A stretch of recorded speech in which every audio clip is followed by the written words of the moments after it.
Trust adviser के founder Sanjay Sinha मौजूद हैं, उनसे बात करेंगे। Sanjay ji, good morning.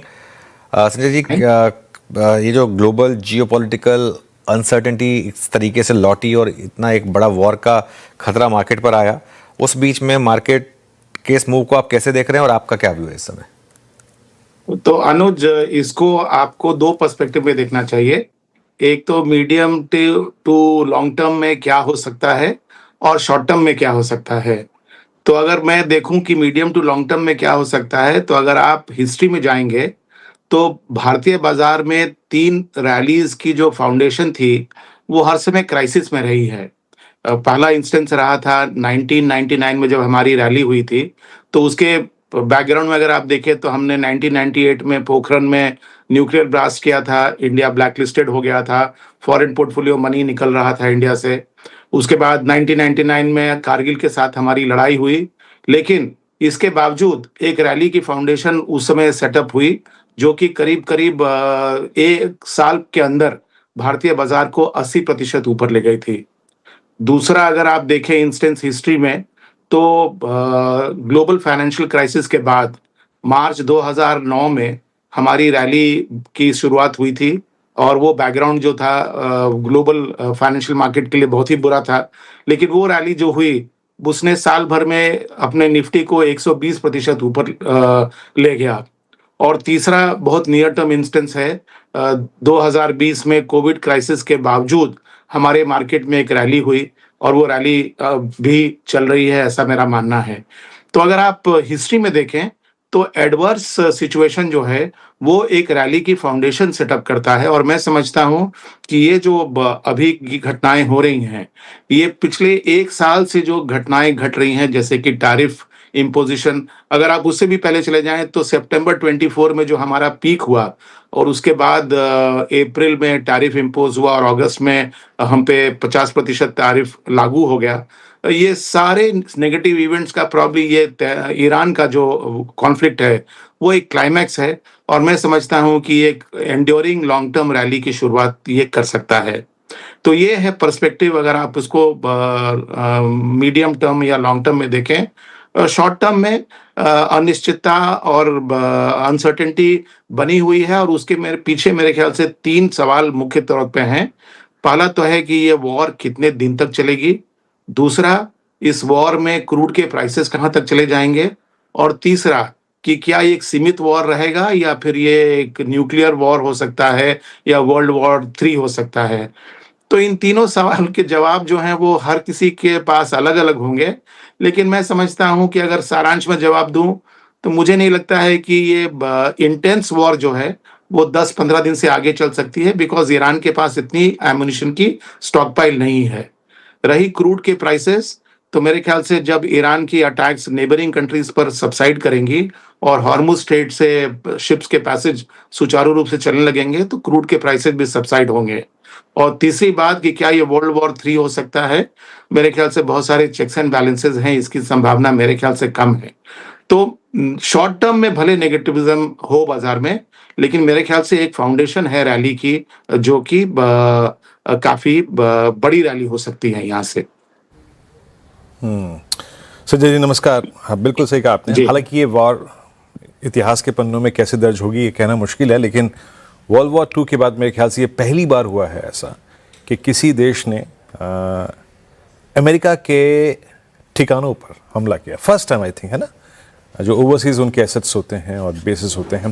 But ये एक चर्चा का विषय है कि हर एक जो इवेंट होता है वो किसी न किसी सेक्टर के लिए ट्रिगर का काम करता है। आपने देखा होगा post operation Sindhu defence stocks में एक बड़ा मूव आया था। ये जिस तरीके से इस सिंगल वॉर ने देशों को लपेटा, लगभग 9-10 देश इसके ग्रिप में है अभी। डिफेंस को आप कैसे देखेंगे आप? बीएल पहले से लीडरशिप है यहाँ पे, एचएल के साथ कुछ डाउट्स हैं, बट डिफेंस को क्या फिर एक बार रीलुक करने का वक्त आ चुका है? संजय जी देखिए, अगर आप इस वॉर के कॉन्टेक्स्ट में इंडियन डिफेंस स्टॉक्स को देख रहे हैं, तो मेरे ख्याल से एक सेंटिमेंटल बूस्ट है डोमेस्टिक डिफेंस स्टॉक्स के लिए। बट हमारे ख्याल से इसको थोड़ा सा और लार्जर कॉन्टेक्स्ट में देखने की जरूरत है। वो ये है कि पहले क्या था ना, कि हमारी डिफेंस इंडस्ट्री को या डिफेंस एक्सपेंडिचर को एक कॉस्ट की तरह देखा जाता था। और आज जो हमारी डोमेस्टिक डिफेंस इंडस्ट्री है, वो ना सिर्फ एक इंडिजिनाइजेशन के तरफ बढ़ रही है, बट हम प्रॉफिटेबिलिटी और एक्सपोर्ट की तरफ बढ़ रहे हैं। तो ये मेरे ख्याल से एक स्ट्रक्चरल ट्रांसफॉर्मेशन है डोमेस्टिक डिफेंस इंडस्ट्री के लिए। और इस तरह के जो सिंदूर हुआ या फिर ये ईरान का जो कॉन्फ्लिक्ट हुआ, मेरे ख्याल से ये समय-समय पर फैक्टर्स हैं जो इस बात को और भी सामने लाते हैं और इस सेक्टर को ज़्यादा रेलेवेंट बना देते हैं। मेरे ख्याल से डिफेंस अगले 3 साल के लिए तो एक थीम है जिसको कि आप प्ले कर सकते हैं, क्योंकि जैसे आपने कहा कुछ कंपनीज में मिसगिविंग्स हुई कुछ एक्सीडेंट्स के कारण, लेकिन हम इस बात से डिनाई नहीं कर सकते कि ये जो हमारी डोमेस्टिक डिफेंस इंडस्ट्री है, वो एक बहुत बड़े ऑर्डर बुक पर बैठी हुई है।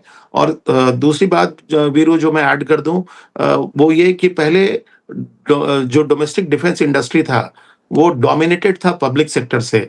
लेकिन अगर आप आज देखें तो ऐसे बहुत सारे मिड कैप छोटे मझौले प्राइवेट सेक्टर की कंपनीज हैं जो कि डिफेंस इंडस्ट्री में काम करना शुरू की हैं, और उनका फोकस सिर्फ डोमेस्टिक प्रोडक्शन या डोमेस्टिक सप्लाई पर नहीं है, वो एक्सपोर्ट ओरिएंटेड हैं और कटिंग एज टेक्नोलॉजी की काम कर रहे हैं।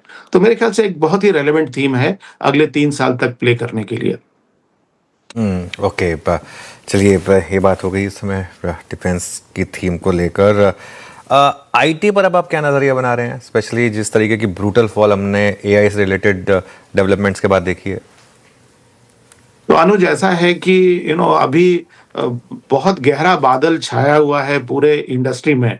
इसमें एक्यूरेटली ये कहना कि शॉर्ट टर्म में या अगले 3 क्वार्टर में या 2 क्वार्टर में आईटी इंडस्ट्री अपने आप को ढाल लेगी जो इमर्जिंग अपॉर्चुनिटी है उसके अनुसार, ये कहना मुश्किल है। लेकिन अगर हम इससे आगे देखें तो मेरे ख्याल से ये निश्चित है कि ये जो एआई के द्वारा जो अपॉर्चुनिटी पैदा हो रही है, उसमें भारत की भागीदारी बहुत ही बड़ी होगी। अगर आप मतलब फिर मैं दोबारा हिस्ट्री को ही ट्रेस करूं तो Y2K की अपॉर्चुनिटी को भी इंडियन आईटी इंडस्ट्री ने कैप्चर किया। उसके बाद सॉफ्टवेयर एज अ सर्विस को कैप्चर किया। आज आपने भी देखा होगा अनुज, ऑलरेडी कुछ पेपर्स पब्लिश हुए हैं जिसमें एआई को बिना गार्डरेल के अगर यूज किया जाए तो उससे कहीं कहीं पर बहुत ही अनयूजुअल और नेगेटिव रिजल्ट्स आए हैं। जैसे कि एक पेपर पब्लिश हुआ है कॉल्ड एनार्की ऑफ केओस, जिसमें इस बात को हाईलाइट किया गया है। और तो छोड़ दें, एंथ्रोपिक ने मिनिस्ट्री ऑफ वॉर का कॉन्ट्रैक्ट लेने से मना कर दिया बिकॉज वो गार्डरेल नहीं चाहते थे। तो कहने का मतलब यह है कि एआई अपने आप में काम करने लगेगा, ये संभव नहीं है।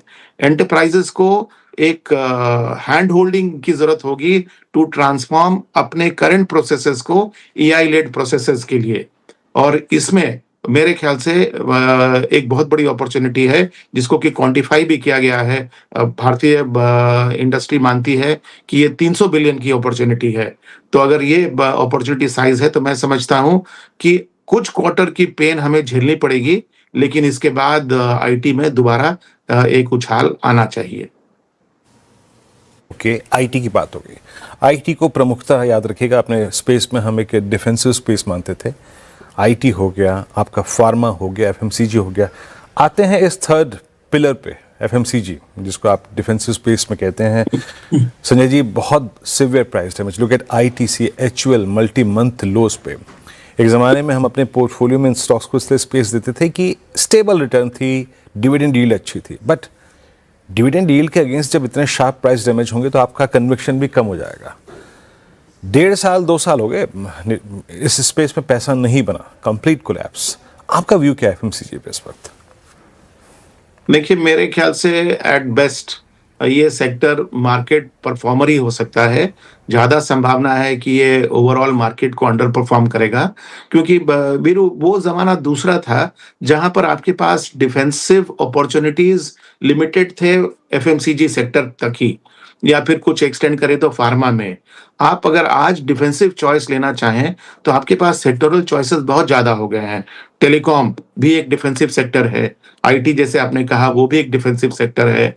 तो अगर मुझे अपने पोर्टफोलियो में पैसे एलोकेट करने हैं, तो मैं उन सेक्टर्स में पैसा डालना पसंद करूँगा, जो कि डिफेंसिव तो हैं, लेकिन उनमें कुछ ग्रोथ की संभावना मुझको दिख रही है।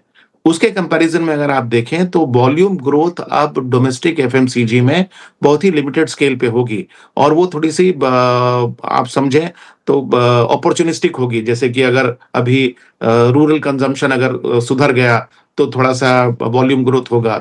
लेकिन जिस वैल्यूएशन पर ये कंपनीज़ ट्रेड कर रहे हैं, उस वैल्यूएशन पर आपको इनको री-रेट करने की संभावना कम है। तो यानी कि अगर प्रॉफिट ग्रोथ ही अगर मान लीजिए कि एट बेस्ट डबल डिजिट में हुई और वो भी मिड टीन्स के अंदर हुई, तो फिर आप इसको कितना इसमें से आप मुनाफ़ा कमा पाएँगे। इसलिए मैं समझता हूँ कि ये मार्केट अंडर परफॉर्मर रहेगा। अगर बहुत अच्छा रहा तो एट बेस्ट मार्केट परफॉर्मर ही हो सकता है। ऑल राइट संजय जी, बहुत बहुत शुक्रिया आज हमारे साथ जुड़ने के लिए और अपना समय हमें देने के लिए।